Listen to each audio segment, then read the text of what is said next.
नमस्कार, कैसे हैं सब। पानीग्राहिज की एक नए ब्लॉग में आप सबको स्वागत है। आज मैं वट सावित्री व्रत कथा के विषय में कुछ जानकारी देने के लिए आ गई हूँ। तो चलिए सुन लेते हैं। कश्मीर के भद्र देश में राजा अश्वपत और उनकी रानी मालावत रहते थे। मालावती, कोई कोई उन्हें मालवती भी कहते थे और कहीं कहीं पे उनको मालावती भी नाम की उल्लेख है। उनके घर में एक सुपुत्री जन्म लिए थे जिनकी नाम थी सावित्री। सावित्री बहुत विचक्षण कन्या थी, रूपवती थी, गुणवती थी। शिक्षा, संस्कार, चरित्र, हर चीज़ में वो परिपूर्ण थी। तो राजा अश्वपत हमेशा चाहते थे कि सावित्री के लिए वो वर यानी जो उनके पति होंगे वो चुनन नहीं करेंगे। वो सावित्री को कह चुके थे कि तुम अपना वर खुद चुनोगे और तुम जिससे भी कहोगे मैं उन्हीं से ही तुम्हारी शादी करवा दूंगा। तो एक दिन क्या हुआ, सावित्री अपनी सखी के साथ कहीं टहलने गए थे, जंगल की ओर गए थे घूमने। तो वहाँ सत्यवान से उनकी भेंट हुई और सत्यवान की जो स्वभाव उनको बहुत ही आकर्षित किया और उन्होंने उनके पिता से आके कहा कि सत्यवान से मैं शादी करना चाहती हूँ। तो राजा अश्वपत ने सत्यवान के साथ सावित्री की शादी करवा दी। शादी के 1 साल बाद सत्यवान को भविष्यवाणी हुई थी कि शादी के 1 साल बाद उनकी मृत्यु हो जाएगी।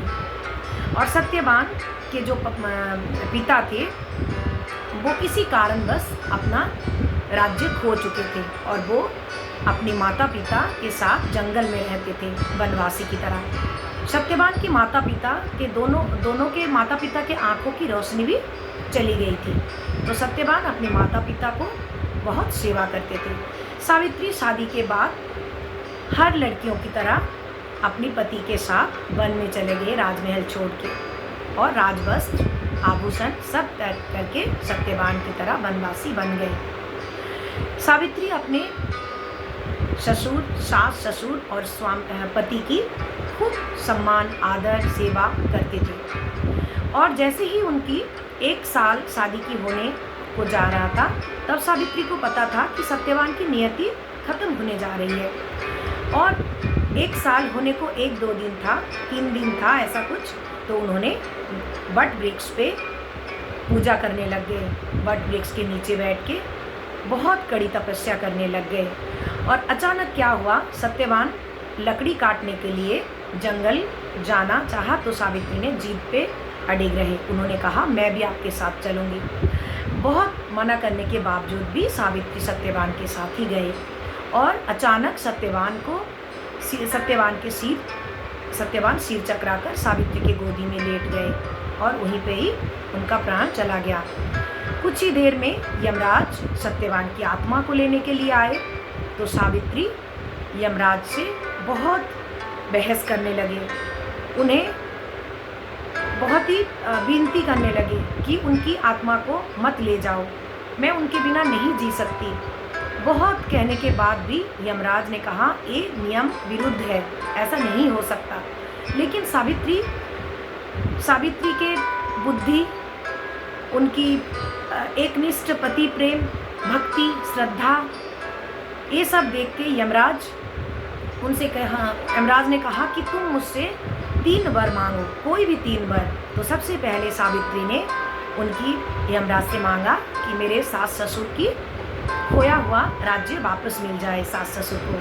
और दूसरी बार मांगा मेरे सास ससुर की आंखों की रोशनी वापस आ जाए।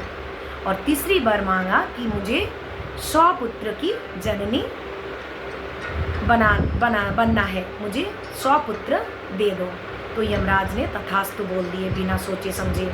उसके बाद सावित्री ने यमराज से कहा महाराज आपने जो तीसरी बार मुझे दे दिए तो ये फिर मेरे पति के बिना मैं कैसी माँ बनूंगी। तो यमराज ने उनके सामने, उनके भक्ति, श्रद्धा, प्रेम के सामने हार माने, हार स्वीकार किए और सत्यवान की प्राण को वापस कर दिए।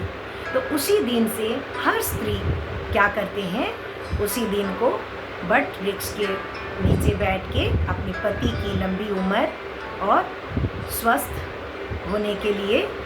होने की कामना करने के हेतु वट सावित्री व्रत पालन करते हैं। ये सावित्री व्रत अपनी पति और पत्नी की प्रेम, निष्ठा, स्नेह ये सब की प्रतीक माना जाता है। तो कैसी लगी कहानी? अगर अच्छी लगी तो प्लीज़ लाइक करना, शेयर करना और चैनल पे नए हैं तो सब्सक्राइब करना। आज वट सावित्री व्रत है तो सबको मेरी तरफ से वट सावित्री व्रत की बहुत बहुत शुभकामनाएं।